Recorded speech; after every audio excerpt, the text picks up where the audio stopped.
Lecture expansion of trade and commerce पर है। किस तरीके से जब इंडस्ट्रियलाइजेशन शुरू हुआ तो इंडस्ट्रियलाइजेशन के बाद जो है ट्रेड एंड कॉमर्स स्टार्ट होता है। Although it is a trade industry, sorry trade company, जब वो यहाँ आए थे तो ट्रेड ही करने आए थे, लेकिन वो वाला ट्रेड अलग था और जब इंडस्ट्रियलाइजेशन के बाद हो रहा है वो ट्रेड अलग है। We are concerning about the latter form of the trade, मतलब जो 1858 के बाद एक तरह से आप समझ लीजिए कि जो ट्रेड हुआ है, हम उस ट्रेड एंड कॉमर्स की बात इस समय कर रहे हैं, क्योंकि वो वाला तो कॉलोनियल ट्रेड था। तो वो आए ट्रेड इंडस्ट्री के रूप में थे यहाँ पर, ट्रेड कंपनी के रूप में थे यहाँ पर, लेकिन उन्होंने धीरे धीरे जब अपना यहाँ पर पूरा शिकंजा कस लिया और कंपनी रूल आ गया, कंपनी रूल हट के विक्टोरिया रूल आ गया, तो फिर एक्सपेंशन हुआ ट्रेड और कॉमर्स का। उसको हम लोग आज के इस चैप्टर में पढ़ेंगे। East India company came to India for trade, भारत में व्यापार करने आई थी, but before 1857 the trade was colonial which always thought about the benefit of the rural country. जो पहला था वो तो कॉलोनियल था, जिसमें कि हमेशा रूलर कंपनी होती, रूलर कंट्री होती है, उसके बारे में ही सोचा जाता है। But after 1857 which was also the age of the economical commercial revolution affected Indian trade. लेकिन 1857 के बाद हम ये पूरा ट्रेड और कॉमर्स समझ पाते हैं, और इसी पीरियड को कॉमर्शियल रेवोल्यूशन या व्यावसायिक क्रांति भी कहते हैं। ट्रेड का वृहत्तर रूप जो होता है वो व्यवसाय हो जाता है, या आप कॉमर्स समझ लें, जिसको सामान्य होता है तो व्यापार होता है, वृहत्तर होता है तो फिर कॉमर्स हो जाता है। तो इसमें कुछ चीज़ें हैं। These commercial trade had 3 features. Number 1 increase in trade inside the country, number 2 increase in trade off wealth, increase in export and import. ये 3 चीज़ों के बेसिस पे हम आज इस चैप्टर को समझेंगे।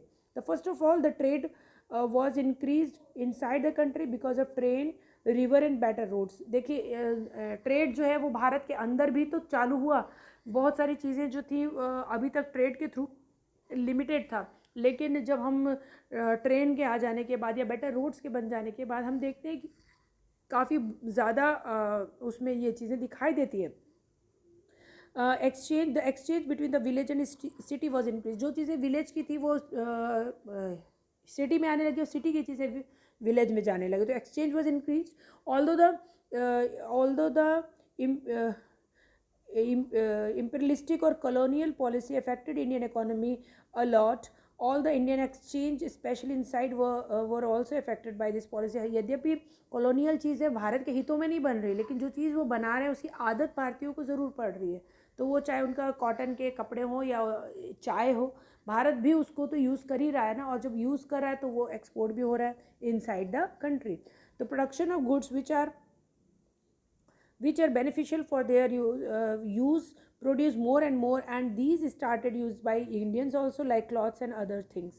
जो चीज़ें अंग्रेज अपने उपयोग के लिए बना रहे थे उनका भी उपयोग भारतीयों की दृष्टि से, जैसे जूट बहुत ज़्यादा अपने इंडिया में नहीं था, लेकिन jute was useful for the Britishers, so they starting cropped jute and tea and cocoa, और फिर उन चीज़ों को ले जाने लगे, बट इंडियंस भी उस चीज़ों को यूज़ करने लगे। ड्रेन ऑफ वेल्थ थ्योरी, अब जो सेकेंड वन है drain of wealth theory, clarifies that how the Indian wealth drained to the England by trade। किस तरीके से व्यापार के थ्रू इंडिया का वेल्थ ड्रेन हुआ। the things which are produced in India sold in Britain, and some products which are produced in India like cotton, cloths and other used in Indian market and found profits।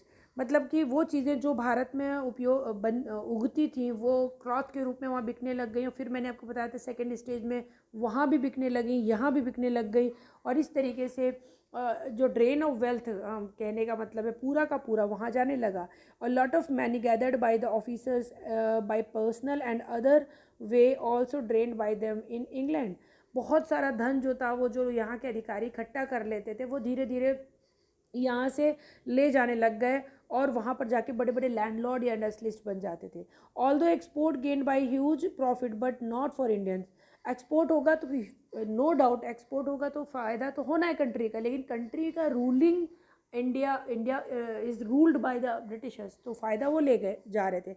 According to national writers, these economy progress is not for Indians, it was totally saved for Britishers। ये भारत के लिए हो रही प्रगति बिल्कुल भी नहीं थी, ये प्रगति जो थी वो अंग्रेजों के लिए थी। When we focus on the feature of the trade at that time, we found the unnatural intervals disbalance in the trade. जब हम फोकस करते हैं तो हम देखते हैं कि एक अप्राकृतिक जो है असंतुलन जो है वो व्यापार में दिखाई देता है। वो कैसे? At that time India became only the raw material producers and market for finished good.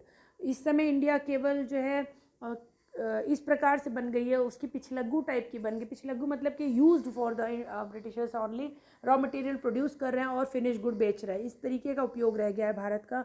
The important question raised by the Indian economist about the commercial autonomy and control of trade. जो Indian economist थे उन लोगों ने प्रश्न उठाने शुरू करे किस बात के लिए? कमर्शियल ऑटोनॉमी, कि हमको व्यावसायिक स्वतंत्रता दी जाए और कंट्रोल ऑफ ट्रेड मिलना चाहिए और हमें भी व्यापार में अपना नियंत्रण दिया जाए। हालांकि इन बातों को सुना नहीं गया जब तक वो रहे, लेकिन इस बातों को उठाना उन्होंने शुरू कर दिया। When in India industrialization was started, then it was great need of to give commercial production। जब भारत में इंडस्ट्रियलाइजेशन औद्योगिकरण शुरू होता है, किसी भी देश में औद्योगिकरण जब शुरू होता है, तब एक पॉलिसी होती है जिसके तहत हमें उद्योगों को संरक्षित रखने के लिए उन चीज़ों के आयात को रोकना पड़ता है जो चीज़ों का प्रोडक्शन बन रहा है। यही चीज़ मैंने आपको पिछले लेक्चर में कहा था, मैं उधर समझाऊंगी। तो वो आयात रोकना पड़ता है, ये प्रोटेक्शन होता है जो सरकार उसको देती है कि भाई आप अगर जो प्रोडक्शन बना रहे हो वो तभी बिकेगा जब बाहर से आना बंद होगा, तो आयात को रोक दिया जाता है। लेकिन यहाँ पर इसका ठीक उल्टा हो रहा है।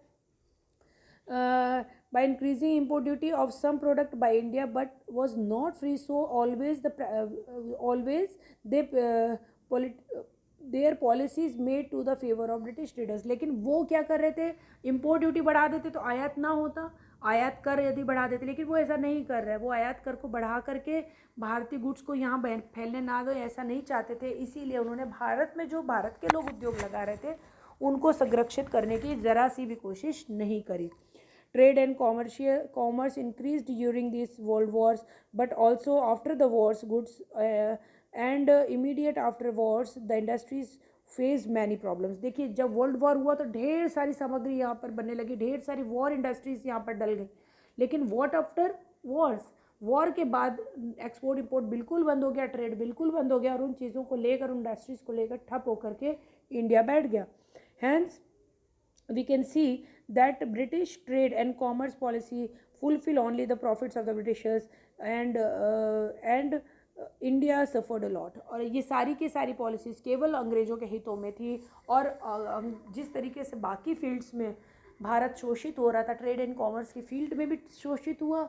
टोटल इकोनॉमी इंडिया के प्रॉस्पेक्ट से चूँकि नहीं चल रही थी, इसलिए यहाँ पर भी आकर के इंडिया को असफलता का सामना करना पड़ा। तो बच्चों इस आधार पे आप बना लीजिएगा। That is sufficient for the today's lecture. Thank you.